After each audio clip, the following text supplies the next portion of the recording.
този клип ще видите всички видове риболовни аксесуари, които ще ни помогнат и ще улеснят нашите риболовни излети. Ще разгледаме най-различни видове влакна, лидери, карабинки, монтажи, кутии, чанти и разбира се кепове.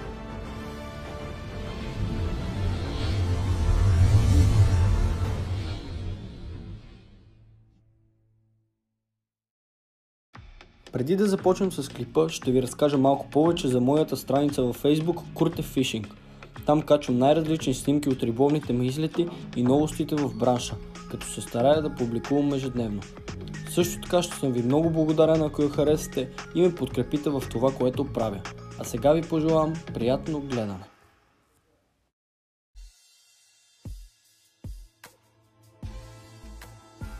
Здравейте, драги колеги и приятели! За тези вас, които не ме познавате, аз съм Коко от моите рибари и в днешния клип се надявам да ви представя една много интересна за вас тема. До момента не съм виждал български риболовен ютубър да прави подобно видео, затова именно аз реших да направя такова видео, защото си мисля, че ще бъде полезно на нас, риболовната аудитория.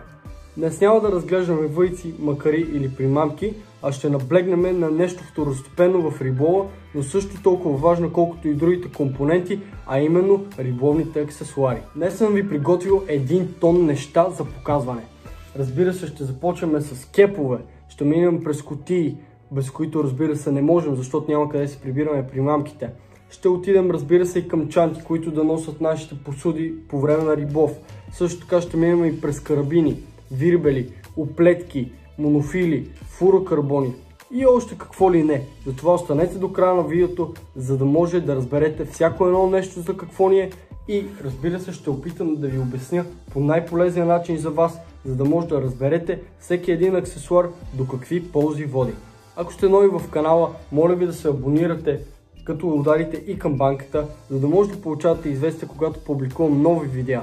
А ако разбира се харесвате това, което правя, ударете по един палец нагоре. И това не е защото ми помагате да си дигам самочувствието или един тип оценка за моята работа, а това е за да може да се показвам пред другите риболовни видеа и за да достигам до по-голяма аудитория. Затова, ако искате това видео да достигне до по-голяма аудитория, може свободно да харесате това видео и да останете до края, за да разберете какви аксесуари ще покажа в днешния клип. Пожелавам ви приятно гледане, преминавайки към първата категория. Сега ще започнем с първата категория, но преди нея искам да благодаря на официалния спонсор на това видео, а именно риболовен магазин Bent Fishing, откъдето са всички продукти, които може да видите в този клип и които разбира се може да си закупите именно оттам. Ще оставя линкове долу в описанието. Продуктите са изключително полезни, а са на изключително ниски цени, защото има огромни намаления в момента. Затова ако искате да ги видите или да хвърлите по едно око на тези продукти, които ще ви покажа в това видео, погледнете линковете долу в описанието или посетете разбира се сайта на Bent Fishing или на място в магазина, който се намира на улица Иерусалим номер 8, квартал Младост 1, град София. Първата категория, с която ще започнем, разбира се, са кутиите, в които си съхраняваме така любимите наши примамки.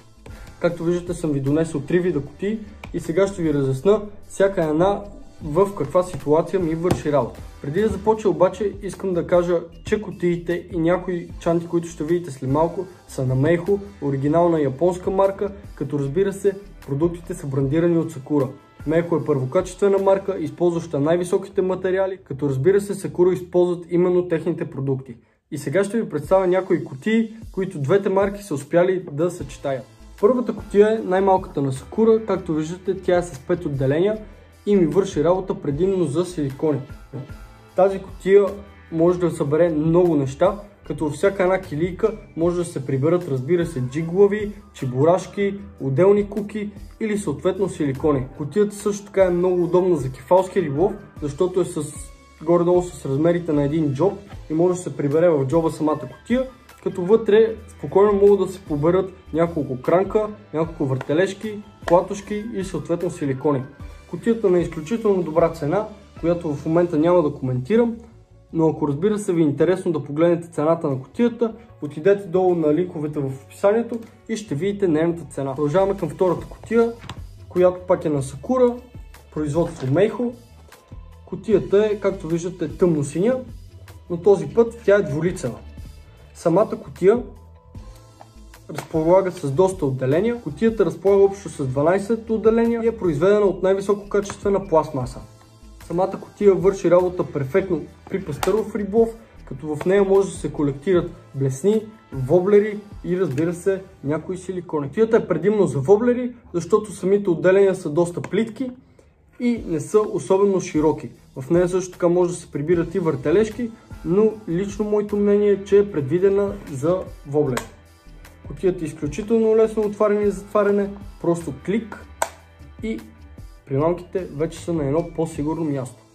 Това е последната кутия, която ще ви представя днес. Тя е произведена за пастърови воблери. Кутията е изключително приятна отвътре, изработката ѝ е повече от перфектна и има изключително лесен механизъм за затваряне и отваряне. Кутията е на изключително добра цена. Горещо препоръчвам на тези от вас, които си търсят кутии, да погледнете тези, има ги отдолу в линковете в описанието.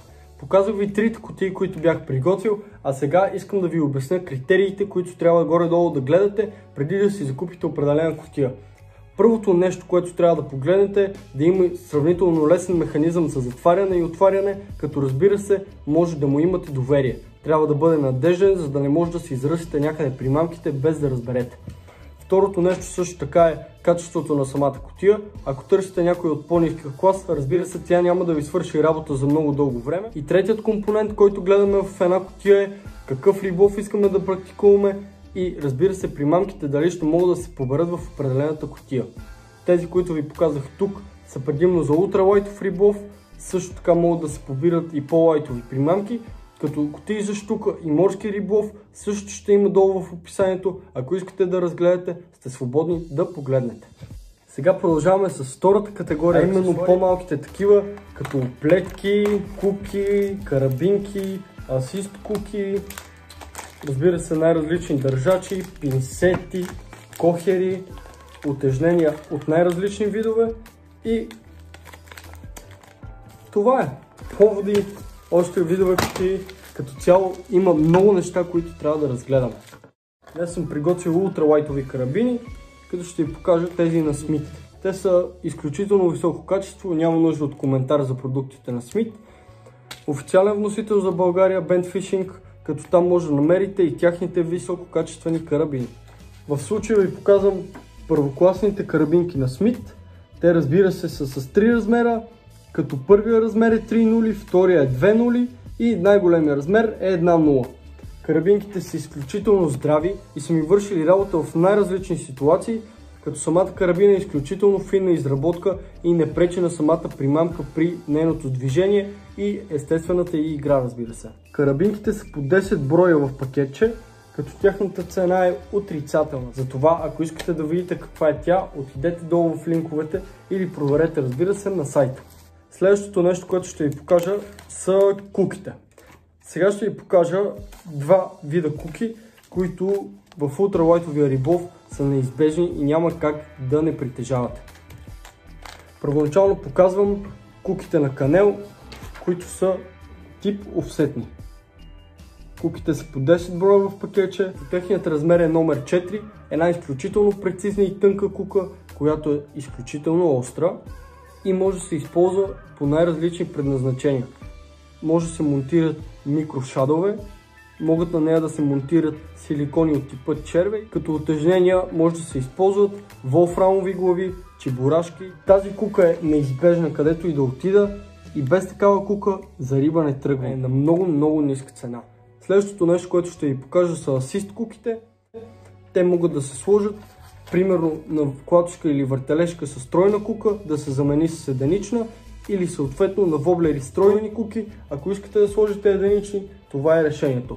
Куките са изключително щадящи за рибите, като тяхната здравина е огромна. Те почти нямат опция да бъдат изправени или счупени.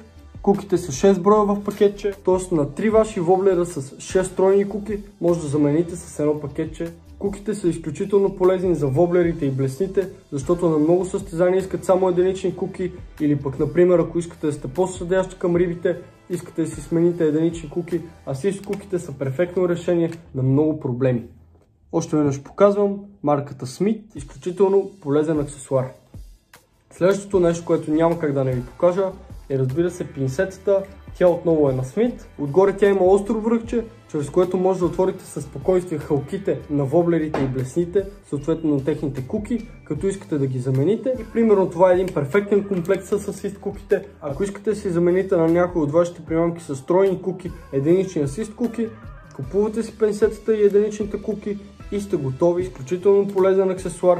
Горещо съветвам, не е задължителен, но много често ми влиза в употреба и лично аз го използвам изключително ефективно. Сега да продължиме, показахме куките, съответно да покажем и утежненията, които съм приготвил днес.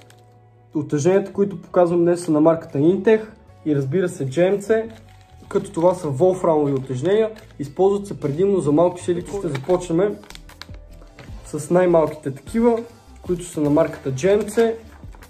Ето виждате, волфрам е изключително скъп материал, като това е една определено добра цена. Като диаметъра на главата на самото утежнение е 5,5 мм. Това са един тип по-тежки волфрамови глави.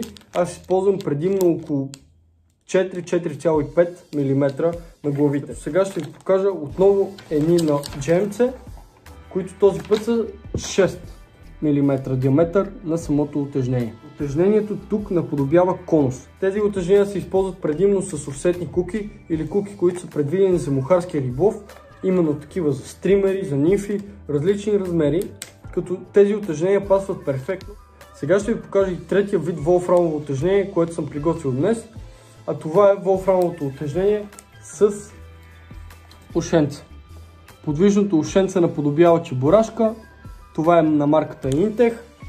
Тук утежненията са изключително интересни, безцветни са за сметка на предишните, като предишните бяха златни, тези са естествен цвят, разбира се, има определени цветове като оранжево, жълто, зелено, също така има и сребърни и разбира се безцветни. Изключително интересна тема е тази с утежненията. И мога някой път да ви направя видео как монтирам силикони за пастърва, разбира се за костур, за бяла риба, за щука, като определено ще видите тези утежнения в акция в самото видео. Ако искате, коментирайте отдолу дали да направя такова видео в идното бъдеще, като аз се опитвам да редувам няколко риболовни видеа с едно-две обяснителни такива. Ето днес е дошъл момента на обяснението и се надявам този клип да ви е бил интересен и полезен. Обяснихме за куките, обяснихме за утежненията и разбира се обяснихме и за карабините. Какво следва? Следва, разбира се, повода. Без повод в много от случаите рибите се плашат и трябва да се съобрази дебелината на повода, съответно каква риба търсите. Сега ще ви покажа един флуорокарбонов повод на марката Intech, той е с дебелина 0,18, като самия повод е изключително приятен, защото аз използвам именно такъв. И във водата ви гарантирам, че няма как рибите да го забележат. Поводът е изключително прецизен и във водата просто става невидим. Поводът изчезва. Изключително здрав. Вадил съм риби до над килограм и половина с този повод и за момента той нито бива протъркан лесно от камъните, нито бива скъсан директно от риба. Затова ако търсите повод, поводът е изключително евтин. Може да го намерите долу в описанието. Магазин Bent Fishing отскоро предлага марката Intech, като те разполагат с изключително интересни аксесуари, като марката, разбира се, е японска и предлага висококачествени продукти. Продукти на марката Intech може да намерите под формата на утежнения, уловни глави с куки, разбира се, и волфрамови утежнения, чебурашки също така, има флуорокарбонови поводи, има подводи против замръзване, също така има най-различни оплетки, които сега ще покажа в това видео. Мисля, че има и различни видове куки на марката Intech. Просто е една марка, която представя много добре аксесуарите и точно тези, които ни трябват в добър ценови клас и едно много добро качество. Сега ви показвам след повода, разбира се, идва и оплетката. Каква оплетка е доста чест въпрос на нашите колеги, които си търсят именно такава и сега ще ви покажа решението. Днес съм донесъл 3 различни оплетки, отново на марката Intech, като самата марка е топ. В оплетките те просто нямат грешка. Отскоро ползвам тяхна оплетка, като съм очарован от качеството, здравината и прецизността, която са успели да изразят в именно плетените влакна. Те предлагат изключително тънки оплетки И затова именно днес съм донесъл някои от тях, за да мога да ви ги представя. Започваме с размер 0,4 по японската номерация, 100 метрова оплетка. Оплетката е в розов цвят, като тя е 4 нишкова и дължината, която предлагат Intech, е 100 метра. Тази оплетка е с дебелина 0,4 по японската номерация. Последните няколко видеа лова именно с тази оплетка, затова ако ви е интересно, може да ги прегледате. Последните 2-3 видеа в канала са, затова няма да ви отнеме много време. Погледнете ги и се уверете от качеството на тази оплетка. Дебелина по японската номерация 0,3, отново 100 метрова ролка, като самото влакно е от 4 нишки, сплетени една в друга и номерацията на влакното е 0,3. Отново разцветката е розова, самата оплетка е изключително нежна и много малка вероятността да ви направи брада или проблем по макарата.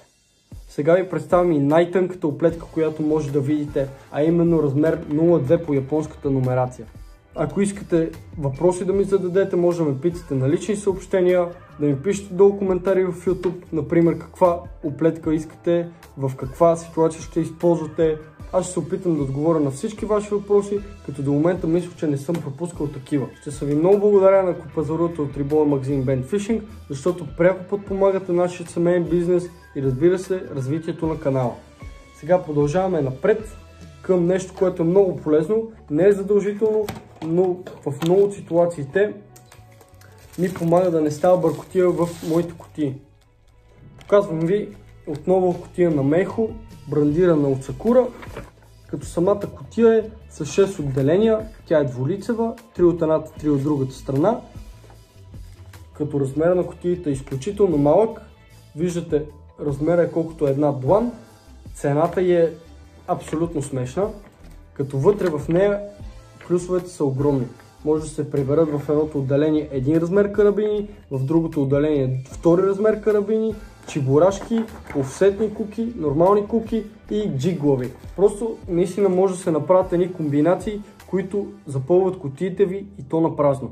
Може да се прибирате най-различни видове отежения, може да се прибирате най-различни видове карабинки, вирбели също така, вирбели с карабини, халки, тройки, единични куки, много приятна кутия, изключително полезна. Затова горещо ви съветвам да си вземете една такава и да се уверите, че ще бъде изключително полезен аксесуар във вашия спинингов сет.